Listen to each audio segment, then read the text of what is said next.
भगवान श्री कृष्ण कहते हैं, कल चला गया, कल अभी तक नहीं आया है। हमारे पास केवल आज है। हमें शुरू करने दें। अतीत का सम्मान करने और उसमें खुद को खो देने के बीच एक अच्छा संतुलन है। उदाहरण के लिए, आप स्वीकार कर सकते हैं और अपनी गलतियों से सीख सकते हैं और फिर आगे बढ़ सकते हैं और वर्तमान पर फिर से ध्यान केंद्रित कर सकते हैं। इसे स्वयं को क्षमा करना कहते हैं। अतीत भविष्य की तरह अनिश्चित है और केवल संभावनाओं के स्पेक्ट्रम के रूप में मौजूद है। बीता हुआ कल इतिहास है, आने वाला कल एक रहस्य है। आज का दिन ईश्वर की देन है, इसलिए हम इसे वर्तमान कहते हैं। हम अपने अतीत के उत्पाद हैं, लेकिन हमें इसके कैदी नहीं बनना है। एक नैतिक प्राणी वह है जो अपने पिछले कार्यों और उनके उद्देश्यों पर विचार करने में सक्षम है, कुछ को स्वीकार करने और दूसरों को अस्वीकार करने में। एक प्रोफेसर क्लास ले रहे थे। क्लास के सभी छात्र बड़ी ही रुचि से उनके लेक्चर को सुन रहे थे, उनके पूछे गए सवालों के जवाब दे रहे थे। लेकिन उन छात्रों के बीच कक्षा में एक छात्र ऐसा भी था जो चुपचाप और गुमसुम बैठा हुआ था। प्रोफेसर ने पहले ही दिन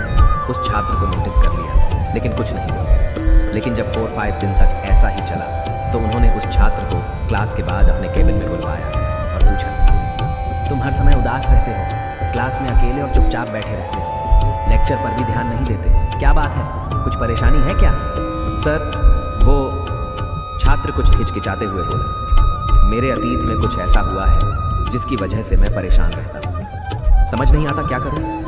प्रोफेसर भले व्यक्ति थे। उन्होंने उस छात्र को शाम को अपने घर पर बुलवाया। शाम को जब छात्र प्रोफेसर के घर पहुंचा तो प्रोफेसर ने उसे अंदर बुलाकर बैठाया। फिर स्वयं किचन में चले गए और शिकंजी बनाई। उन्होंने जानबूझकर शिकंजी में ज्यादा नमक डाला। फिर किचन से बाहर आकर शिकंजी का गिलास छात्र को देकर कहा, ये लो शिकंजी पियो।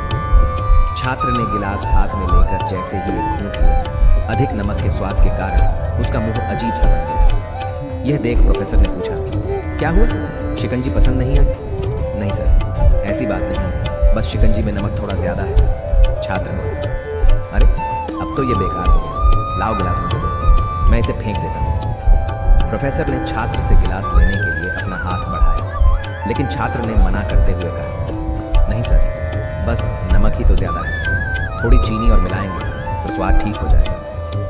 ये बात सुन प्रोफेसर गंभीर हो गए और बोले, सही कहा, अब इसे समझ भी जाओ, ये शिकंजी तुम्हारी जिंदगी है, इसमें घुला अधिक नमक तुम्हारे अतीत के बुरे अनुभव हैं। जैसे नमक को शिकंजी से बाहर नहीं निकाल सकते, वैसे ही उन बुरे अनुभवों को भी जीवन से अलग नहीं कर सकते। वे बुरे अनुभव भी जीवन का हिस्सा ही है, लेकिन जिस तरह हम चीनी घोलकर शिकंजी का स्वाद बदल सकते हैं, वैसे ही बुरे अनुभवों को भूलने के लिए जीवन में मिठास को घोलनी पड़ेगी। इसलिए मैं चाहता हूँ कि तुम अब अपने जीवन में मिठास घोलो। प्रोफेसर की बात छात्र समझ गया और उसने निश्चय किया कि अब वह बीती बातों से परेशान नहीं होगा। दोस्तों, जीवन में अक्सर हम अतीत की बुरी यादों और अनुभवों को याद कर दुखी होते रहते हैं। इस तरह हम अपने वर्तमान पर ध्यान नहीं दे पाते और कहीं ना कहीं अपना भविष्य बिगाड़ देते हैं। जो हो चुका उसे सुधारा नहीं जा सकता, लेकिन कम से कम उसे भुलाया तो जा सकता है, और उन्हें भुलाने के लिए नई मीठी यादें हमें आज बनानी है। जीवन में मीठे और खुशनुमा लम्हों को लाइए, तभी तो जीवन में मिठास आएगी। हम जो कुछ भी है वह हमने आज तक क्या सोचा, इस बात का परिणाम है। यदि कोई व्यक्ति बुरी सोच के साथ बिताया काम करता है तो उसे कष्ट ही मिलता है। यदि कोई व्यक्ति शुद्ध विचारों के साथ बोलता है या काम करता है तो उसकी परछाई की तरह खुशियों उसका साथ कभी नहीं छोड़ती। यह महत्व नहीं रखता कि तुम्हारा भूतकाल कितना कठिन था, तुम अभी से भी एक नई जिंदगी शुरू कर सकते हो। अतीत से सीखो, आज के लिए जियो, कल की आशा करो। सबसे महत्वपूर्ण बात है कि प्रश्न पूछना बंद मत करो। कुछ आदतें ऐसी हैं जिनकी वजह से हमारा काफ़ी समय बर्बाद होता है। ये आदतें हैं गुस्सा, पछतावा, चिंता और शिकायत करना। इन आदतों को जल्दी से जल्दी छोड़ देना चाहिए। समय कैसा भी हो, धैर्य बनाए रखें और सकारात्मक रहें। अनुभव महज एक नाम है जो हम अपनी गलतियों को देते हैं। मैंने कभी ऐसे मजबूत व्यक्ति से कभी मुलाकात नहीं की जिसकी पिछली जिंदगी आसान थी। अभी भी आसपास की चीज़ों को बदलने के लिए कुछ देर नहीं हुआ। अगर आप इस तरह सोचते हैं तो एक दूसरे जगह पर जाने का निश्चय लीजिए। एक नई शुरुआत कीजिए। जो हो चुका है उसे बदल नहीं सकते, लेकिन उसे दोबारा ना करना तुम्हारे ही हाथ में है। खाली हाथ आए, खाली हाथ वापस चले जाओगे। आज तुम्हारा है, कल किसी और का था, परसों किसी और का होगा।